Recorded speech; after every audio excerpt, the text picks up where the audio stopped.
விசுவாசத்தைக்கு பதிலாக நம்முடைய கிரியையை வைத்து, கிருபைக்கு பதிலாக நம்முடைய நீதியை வைப்போம் என்று சொன்னால் ஒரு நாளும் நாம் பழைய மனிதனை களைந்து போட முடியாது. எனவே இப்போ டாபிக் என்னென்னா, கிருபை நண்டை தன்னை தாழ்த்தின ஒரு மனிதனை, அவனிடம் காணப்படும் குறைகளை அன்பினால் நம்ம சொல்லலாமே ஒழிய குற்றப்படுத்த தேவன் நமக்கு அதிகாரம் தரலை. ஏன்னா அந்த மனிதன் நிற்கிறதே தேவ பலத்தினால. அப்போ தேவ பலத்தில் நிற்கிற மனிதனை நாம் குறை சொல்லக்கூடாது, குற்றப்படுத்தக்கூடாது.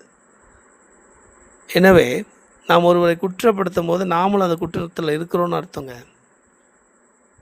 நமக்கு ஒருவருடைய குற்றம் தெரியுதுன்னா, பாம்பின் கால் பாம்பு அறியும்னு சொல்கிறது மாதிரி நமக்குள்ளேயும் அந்த குற்றத்தை பற்றின தெளிவு இருக்குன்னு தான் அர்த்தம்.